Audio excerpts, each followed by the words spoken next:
Hey everyone, it's the Ron Johnson Show, and I'm Ron Johnson. On today's show, we've been talking about QB2. Is he in the Vikings room? Is he not in the quarterback room? Where is he? Where did they find him, or where can they find him? Vikings QB2 talk coming up next on the Ron Johnson Show.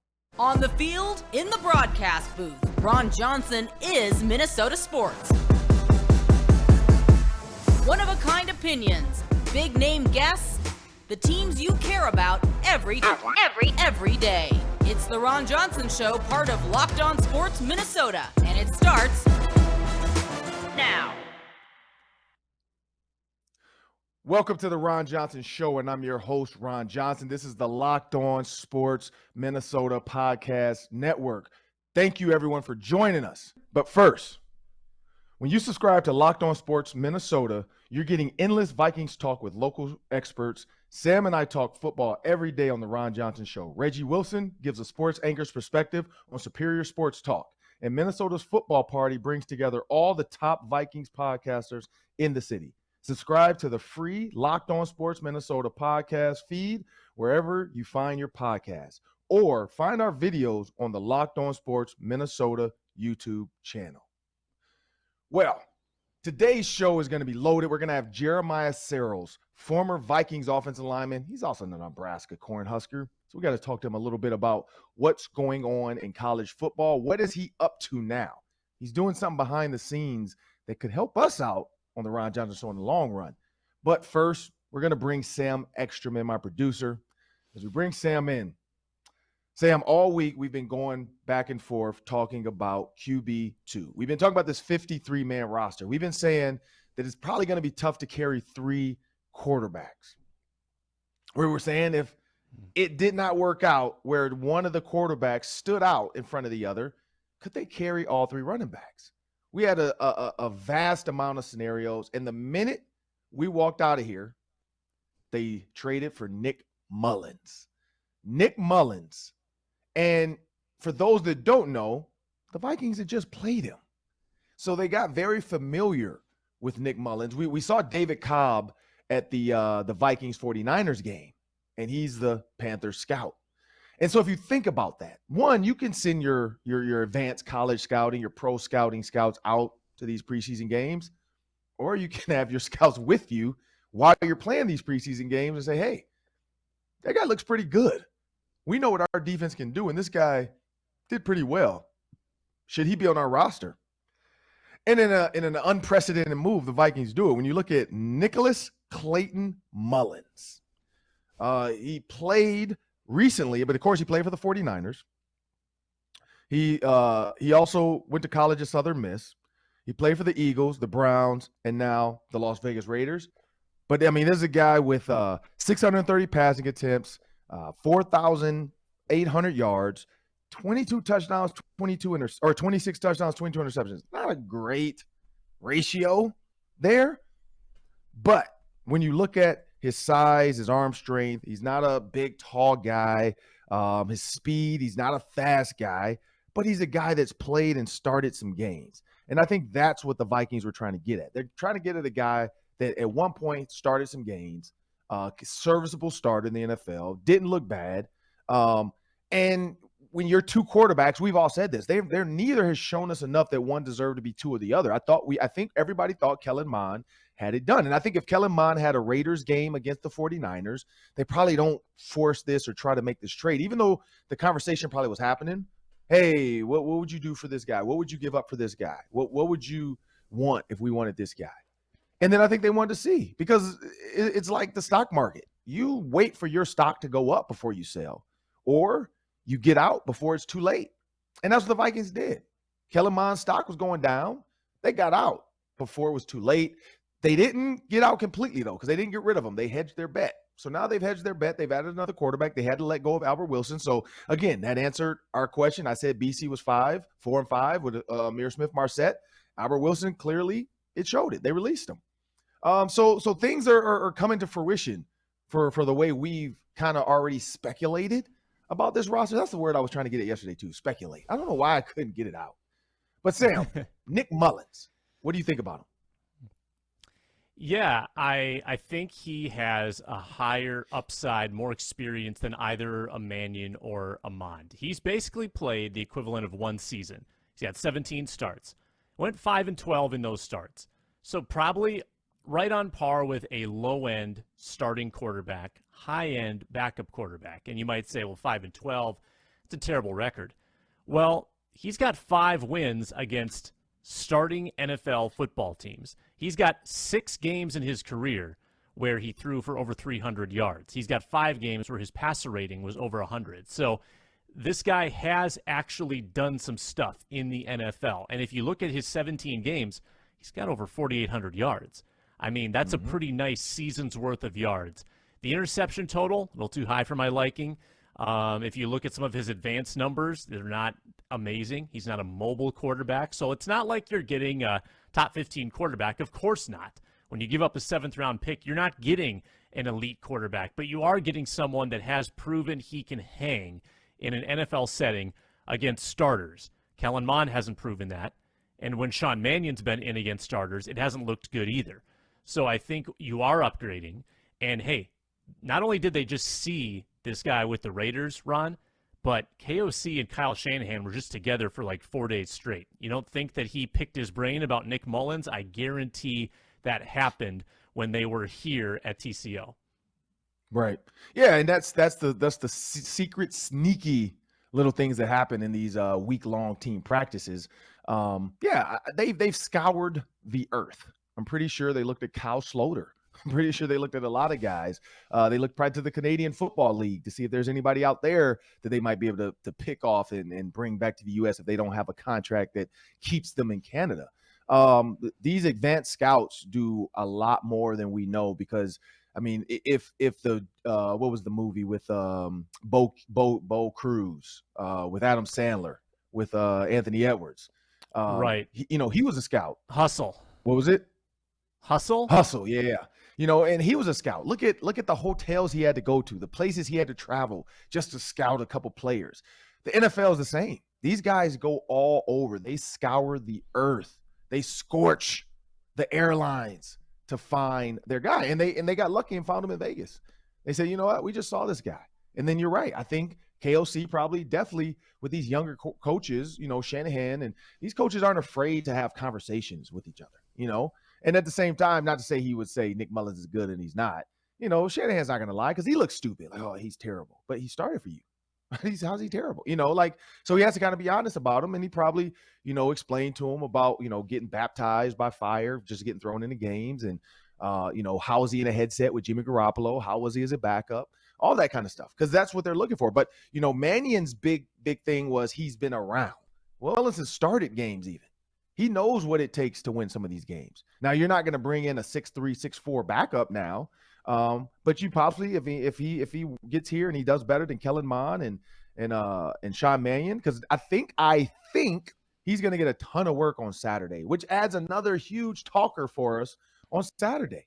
Like Saturday's game, everybody was going to be boring, honestly, because we knew that the 44 to 45 were set. They're just going to get these backups in to see. Now we can talk QB 3-4. Who's 2, 3, and 4? Like what order are they in based off the play from Saturday? If Nick Mullens gets the bulk of the work Saturday and then Kellen Mond comes in and Sean Mannion doesn't play, it's probably those two.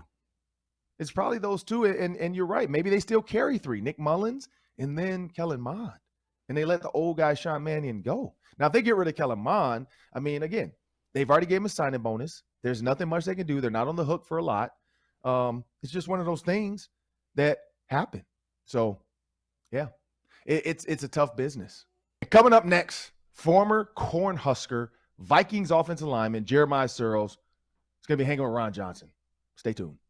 When you're a little tight for money, got a few extra expenses in life, you need some extra cash, go to the Dave app. It's a banking app that helps you get up to $500 instantly with extra cash. That's more money to fill your tank, buy groceries, get a wedding gift, whatever it might be. You can finally tackle those tricky expenses that might have been stressing you out and making life just a little more stressful. There's no interest and no credit check needed. Millions of people have already downloaded the Dave app to get the financial relief they need with extra cash. So if you're in a pinch, download Dave, DAVE. Sign up for an extra cash account and get up to $500 instantly. For terms and conditions, go to dave.com/legal. Instant transfer fees apply. Banking provided by Evolve, member FDIC. Future you will thank you. And as promised, former Vikings offensive lineman Jeremiah Sirles is going to join me on the Ron Johnson Show in the Hanging with Ron Johnson segment. And of course, we have to talk about the Nebraska Cornhuskers. He is a former Cornhusker. Love him for it. Met him when he was young with his girlfriend at the time. I don't think they were even married yet. But always been a solid guy. So as I bring Jeremiah into the show, I want to remind people, make sure you subscribe to Locked On Sports Minnesota for endless Vikings talk during the football season. It's free and available wherever you get your podcast. Please leave a 5-star rating and review. Tell your friends about it, and make sure you can watch all the shows on Locked On Sports Minnesota. Well, Jeremiah, man, I want to thank you for joining the Ron Johnson Show today. So I'm going to jump into this, man. Like, you are a former player. You were behind the camera with Nebraska, working the sidelines, doing the pregame. I watched you a couple of times doing the postgame. But now you have a new role in the football world. What are you doing? And of course, you gravitated to the best offensive linemen in the country, which are the Gophers. I hear you're working with some Gopher football players now, or one of them at least right now. What is your new role?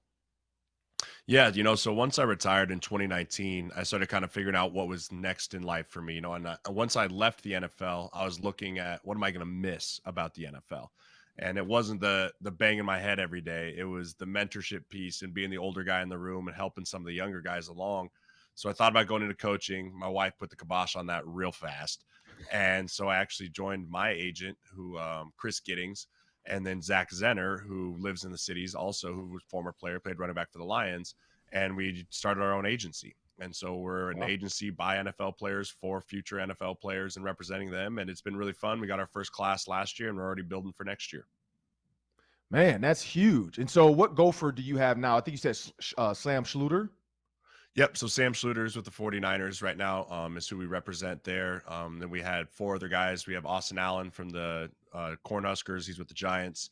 Josh Seltzner from Wisconsin. He's with the Colts. And then Cordell Volson, the 4th-round pick to the Bengals, who's making a push to start. So pretty solid class for our first year, and we're just continuing to look to build off of that.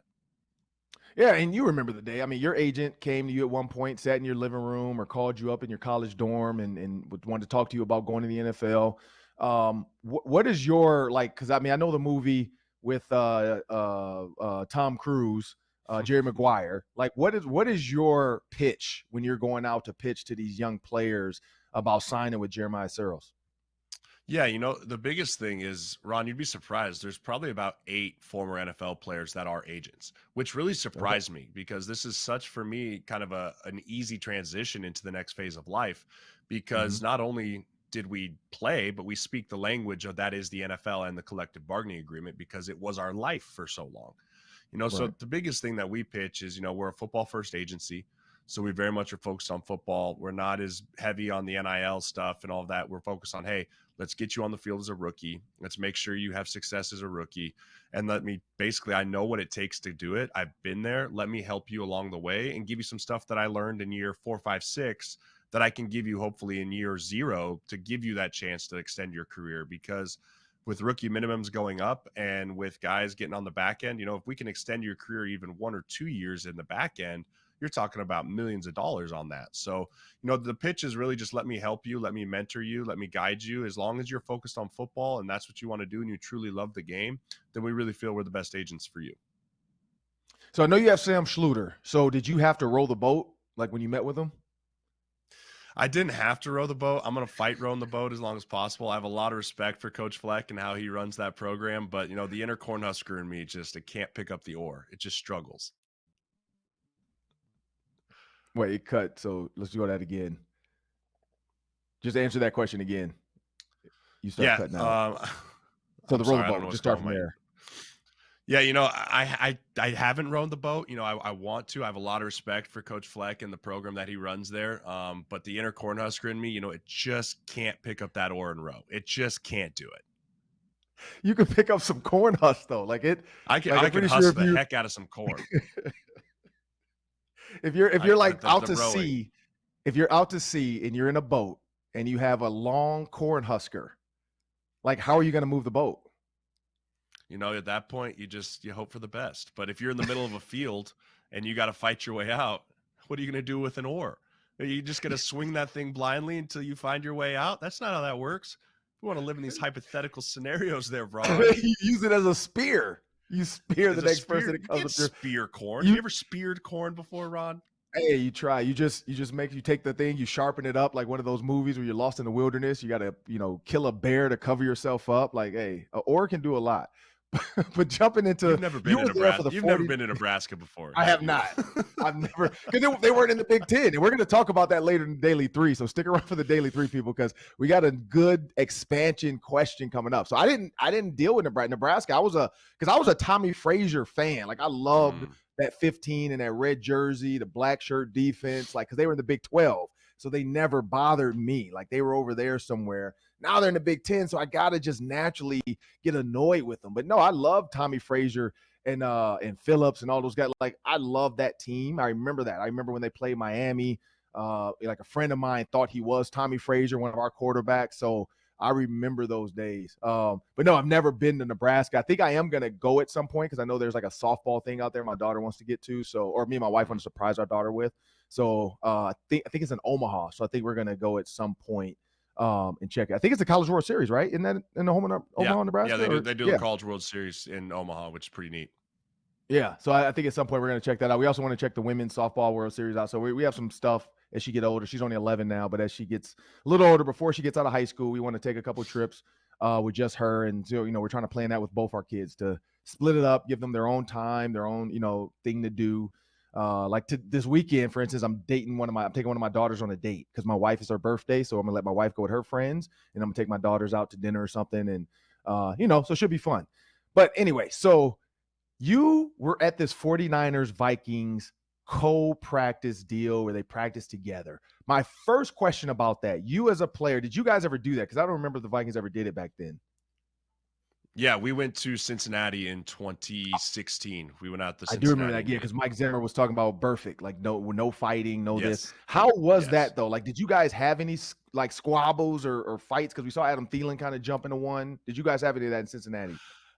The one that I remember specifically was Adam Thielen got in a fight with Pac-Man Jones. And all of us were like, Adam, you don't want those problems, dude. Like, I was like, don't do that, Adam. Adam, that's a bad idea. Like, we all just kind of grabbed him and we're like, that's just, if there's anyone you don't want to fight, like, just walk away, Adam. Walk away. Because Pac-Man Jones has been fighting people in airports. Like, he does not care. Like, he's crazy. He'd beat you up, Adam. We love you, Adam. We like love you to death. Practice. That man will beat you up. Yeah, he'll find you. Like, this whole leaving on the football field, that's not how that man rolls. It's not how that goes. So that's funny because I was standing next to Adam's wife in that second fight this past week.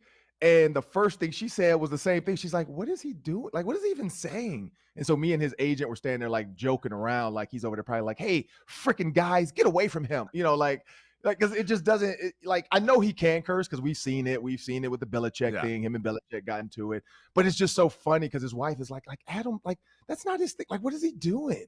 And I told her, I'm like, you know what? Like after 2 weeks of being away from your family and training camp, and you're around these dudes every single day, it gets like you get frustrated. So the littlest thing can set you off. And I think that's where Adam was heading because he told me, I talked to him after and he says, he's like, man, I can't wait to get home. He's like, I'm not looking forward to the kids at night sometimes, but he said, I just want to get home and get back to my normal life. Cause he said camp life. And you know that it weighs on you. Like it becomes like long days, you're tired. But from the 49ers side, because you kind of watch both, but from the 49ers side, looking at your client, looking at the offensive line, how did they do versus like Danielle Hunter and those defensive linemen for the Vikings? Well, first of all, Trent Williams is hands down the best left tackle in all of the NFL. I mean, it's not even close. He is so fluid and so good, and he can just do anything he wants. I mean, when I talk to young players and I go, yeah, what players do you like watching the NFL? They're like, oh, I love watching Trent Williams. I'm like, that's great.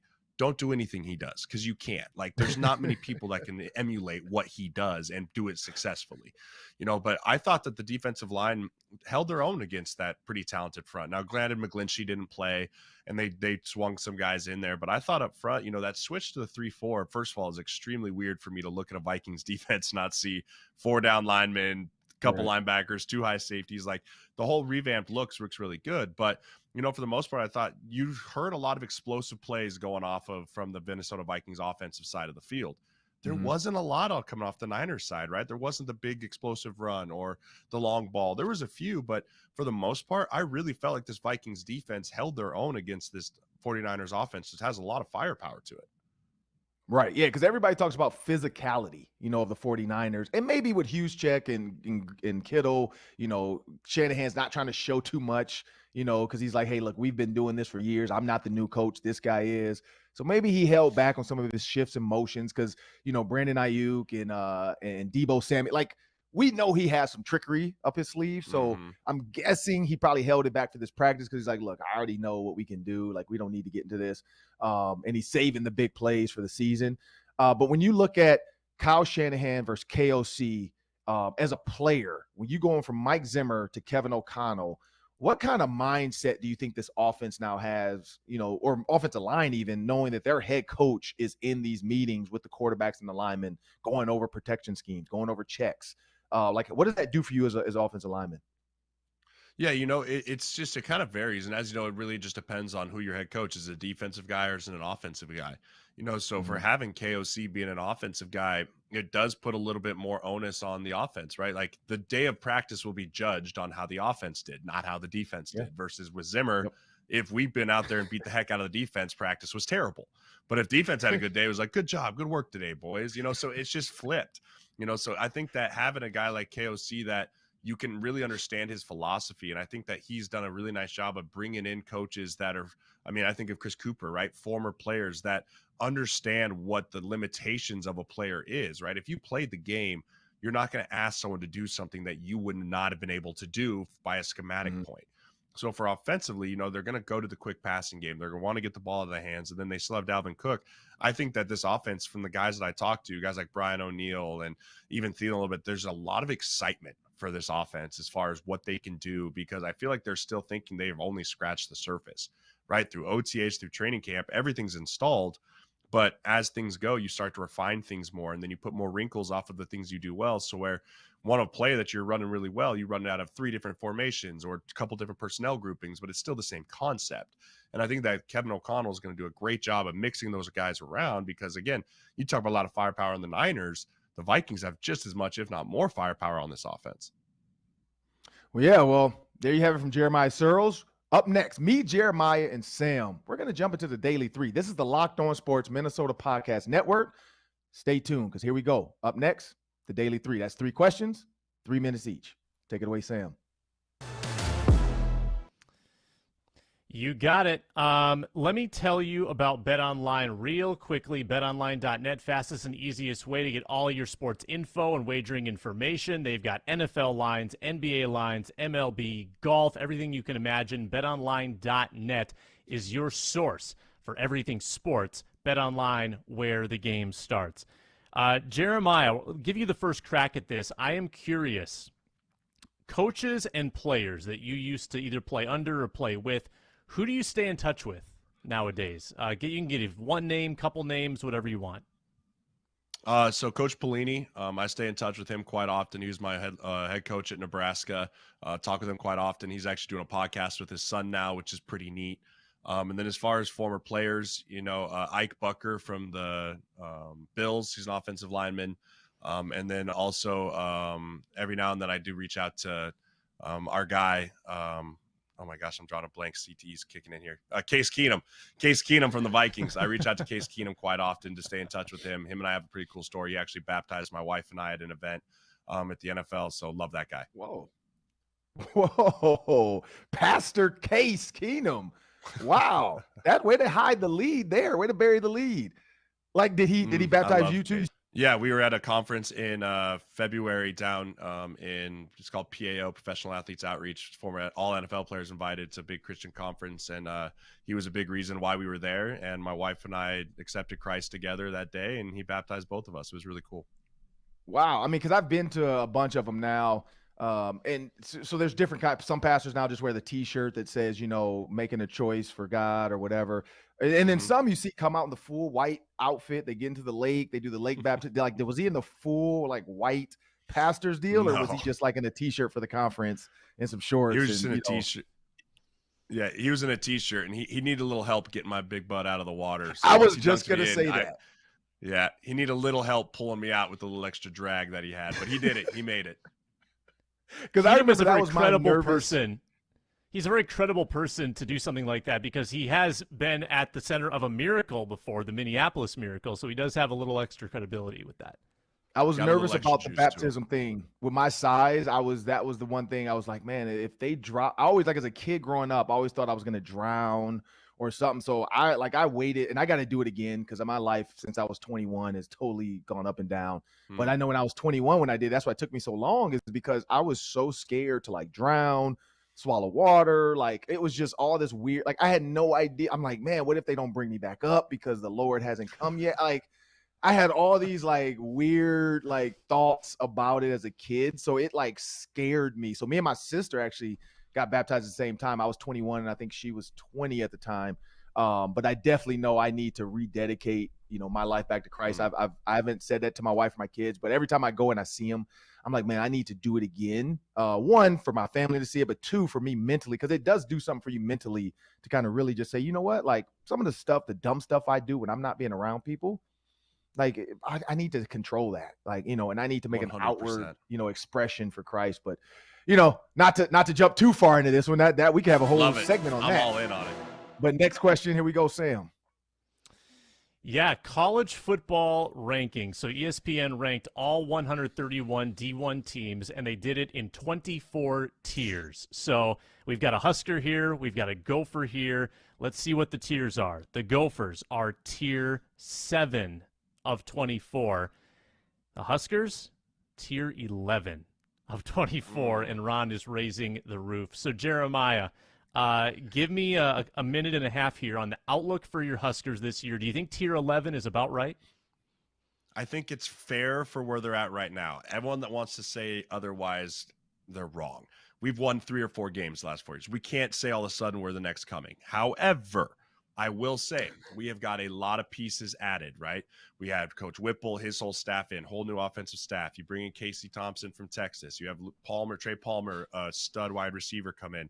We had a lot of transfers come in. So there's a lot of uncertainty, but there is a lot of momentum building into this year. We will find out on Saturday as they take on the Fighting Cats there in Ireland for week 0. But, I think that's a fair place for them right now. I do think, however, they will move up the tier, and they will move up those tiers possibly further than the Gophers this year, but we shall see.